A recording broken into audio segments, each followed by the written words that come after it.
Yeah, I'm the greatest. Take one. You have to learn to walk before you can run, and I think that holds true for guitar as well. I think you have to learn to play the air guitar before you can play the guitar. You know these guitars that are like double guitars, you know? When I was younger, I couldn't tell you how many times I would lock my bedroom door, stand in front of the mirror, and just rock out to some Butthole Surfer song like I was Gibby Haynes, or lay in bed at night with my Walkman and pretend I was Tim Reynolds playing some ridiculous guitar solo on Live at Luther College. And, well, you know that this video is about honesty, and that's not true. That didn't happen when I was younger. That was like Wednesday. It's fun to pretend, you know, to live out a dream or a fantasy in an instant, and then to come back into reality and wonder, what could I do to make that a possibility for me in the future? You know, to bridge that gap between a daydream and maybe a life well lived. We could what? We could work hard. We could try our best. I mean, who knows? It's certainly tangible. If they can do it, why not me? Sky's the limit. Hell, you don't even have to be a nobody to pretend. Some of my favorite music videos growing up were those Top of the Pop style shows where the performers would kind of pantomime to the studio version of their single. I mean, we all knew they weren't really playing the song. It sounds exactly like the radio edit. And hey, those guitars aren't even plugged up. It made for some really entertaining television because it was cool to see your favorite artist playing along to the same song that you were just belting into your mom's hairbrush. The fourth wall was down, and we were all in on it. It was fun. It was entertaining. It was, well, it was a hell of a run. Once again, Ashley Simpson.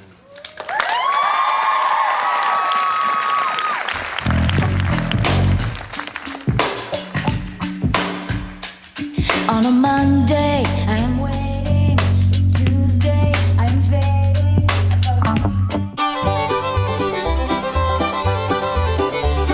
Oof. Even to this day, that is hard to watch. There's a saying in the South that goes, you can't put the toothpaste back in the tube. Meaning, some things in life, once they're out there. And as we talked about last time, that unfortunately happened to Jessica Simpson's little sister. She got caught lip syncing, and remember? We were all outraged. Well, for a minute. The only mistake the music industry made is they played their hand too soon. I mean, it's 2022 now, and every Saturday Night Live musical performance is some heavily produced backing track hidden behind a cacophony of visual distractions in some vain attempt to make you forget that what you're supposed to be watching is a live musical performance. It's not actually any of those things. It's pretend. But not that fun kind of pretend like before that we were all in on. No, it's a much more consequential kind of pretend. Let me explain. You see, when I watched Corey Asbury's cover of the song Blackbird, I made the mistake of assuming Corey Asbury was a YouTuber. Innocently enough, I mean, he works his own camera, he shoots in a basic looking room, very low key, down to earth, and he just kind of records what he wants, when he wants, without a whole lot of effort involved. The reality is, Corey Asbury is a Grammy-nominated #1 album on the Billboard charts Christian music influencer/superstar who signed to one of the highest-grossing Christian labels, I guess you would call them, the Bethel Music Collective, which includes but is not limited to their own megachurch, touring company, and I'm not making this up, Ministry Training Center. No offense, but it sounds like some fucking commie gobbledygook. And I'm sure they probably have a couple dozen high-priced lawyers as well, so I digress. The point is, Corey Asbury is a key player for a major label in an industry where presentation is everything. Don't think for 1 second that this or any performance from a major label's top talent is some sort of low-key, on a whim thing. There's no wasted motion in a video like this. Every action is methodically designed to present the artist as relatable to you, while also maintaining a certain level of superiority over you. From the walk to the chair, to the sit down and sigh, to the shirt fix, to the mumbling. It's all part of that everyman presentation, which, let me make one thing perfectly clear. I don't have a problem with any of that. Everything is a presentation. This is a presentation. I mean, it's a shitty one, but I do have studio lights and a studio microphone going into a studio interface, running into studio software to make this studio setting appear normalish. There's a disconnect between how this gets produced and what you actually see. And yeah, I mean, that disconnect consists mainly of Cinnamon Toast Crunch and King of Queens reruns, but regardless, you're not getting the full picture. Record labels know that better than anyone. That's kind of why they exist, because what they do very, very well. But there's a fine line between presentation and deception. And in my opinion, the Take One shit was a record label's intention to blur that line in a very ugly way. That's that superiority dig that I kind of made reference to a minute ago. And even though it's a teeny tiny thing, it's not without consequence. Tell you what, I'm going to play my little song here, and then I want to share a story with you that can hopefully put this all into perspective.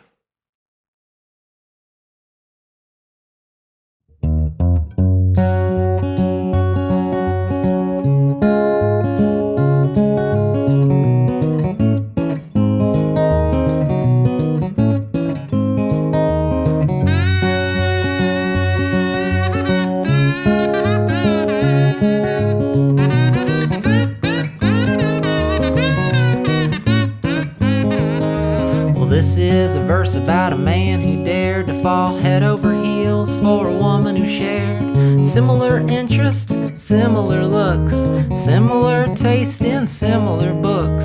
Lost in the riddle of her southernish eyes, paint on lips and French knee-highs. The world was telling him love is dead, but he's turning that logic on its head. Marry on, and you will know. Marry on. Oh, yeah.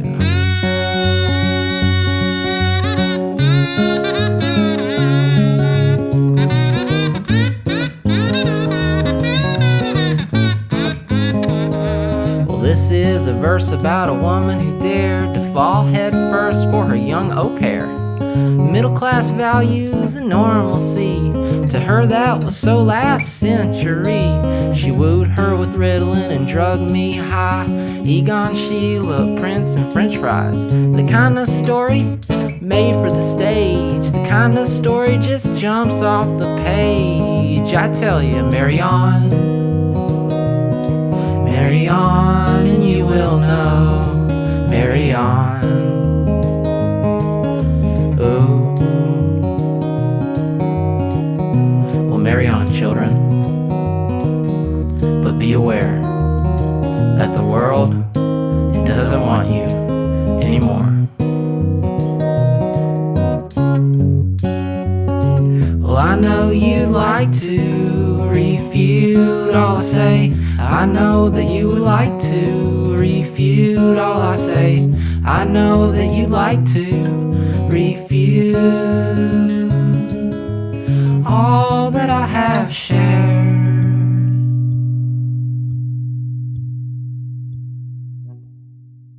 today.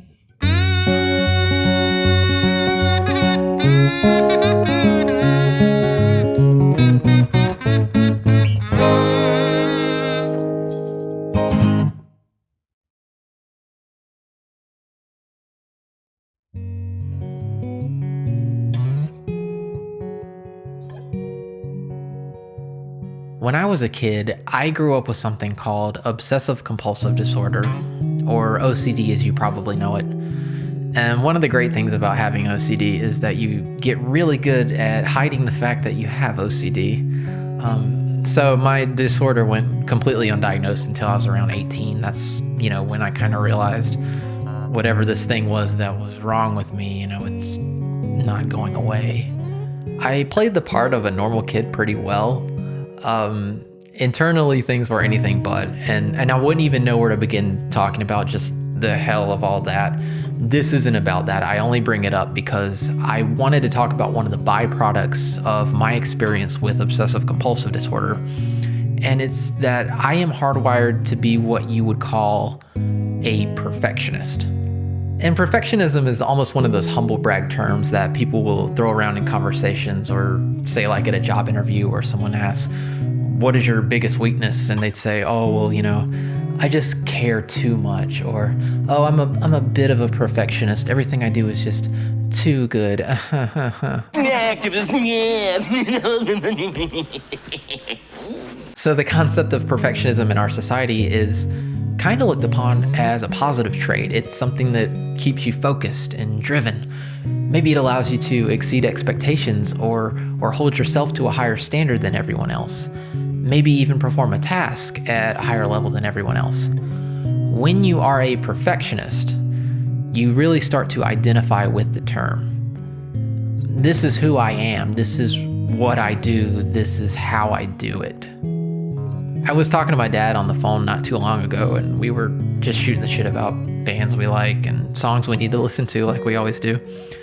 And he had said to me in passing, I don't remember a time when you weren't good at guitar.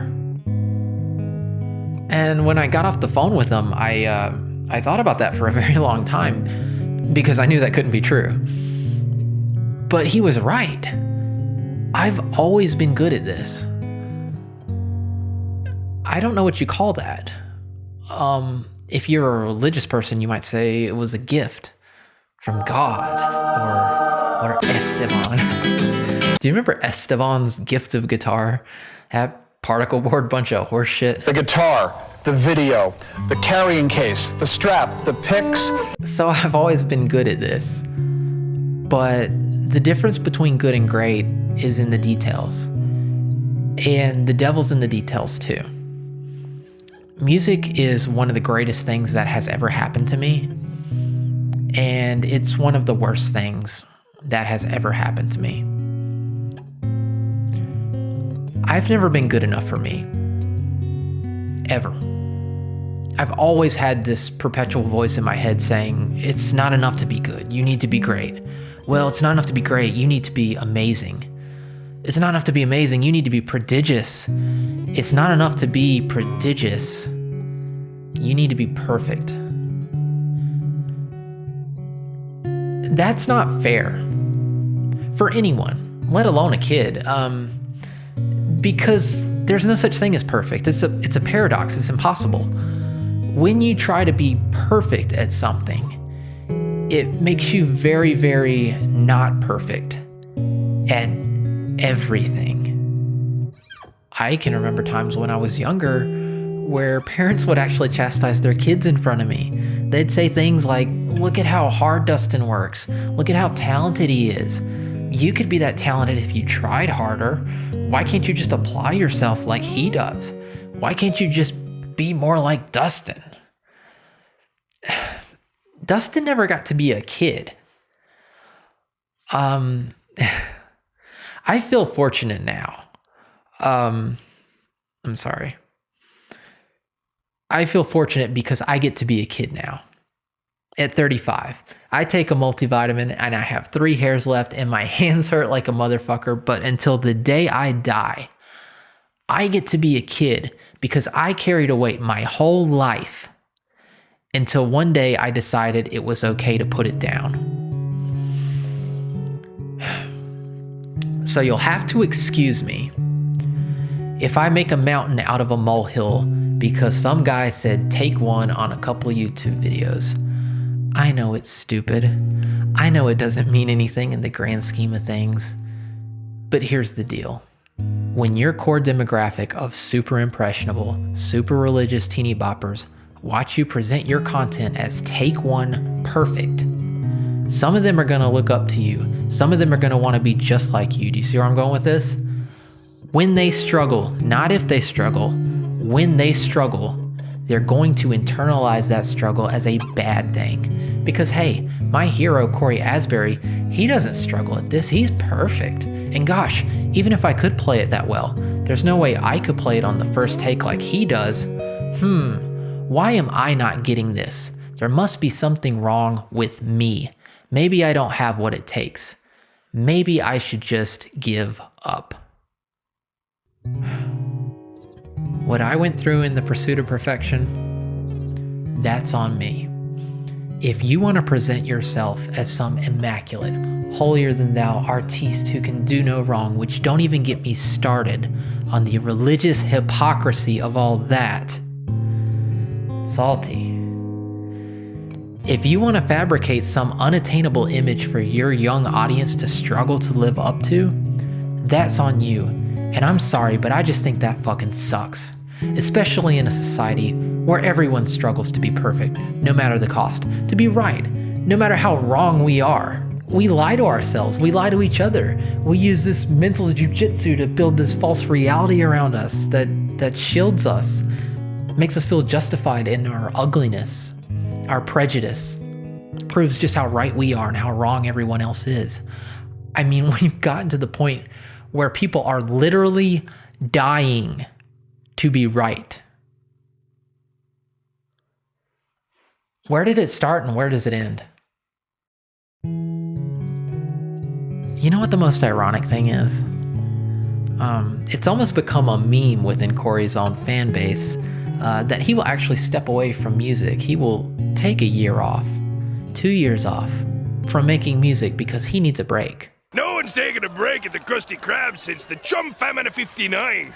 Why would someone need to take a break from something that they do perfectly on the first take every single time? Oh, that's right. They wouldn't. I can't speak for Corey because I don't know Corey.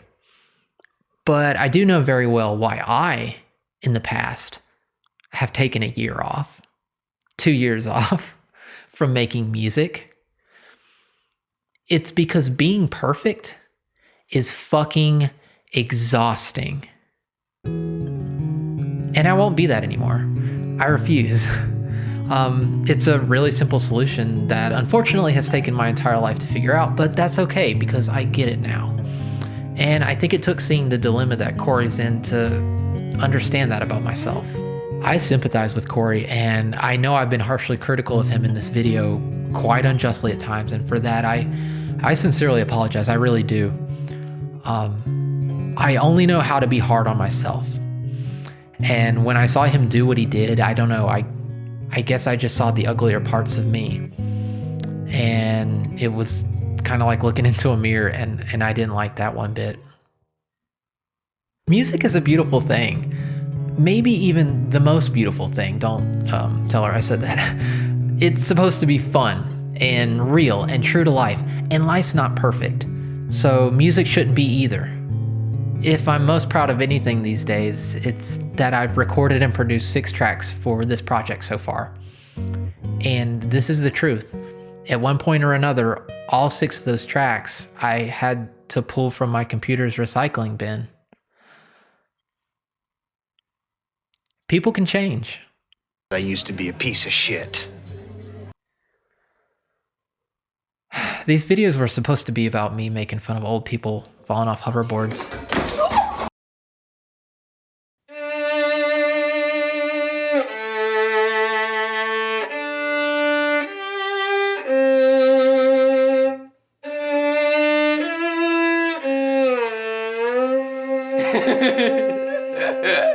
You just had to fuck it up, didn't you? I just had to fuck it up at the end. I don't know why. Why did you do that? I'm like, it's almost done. It's almost done.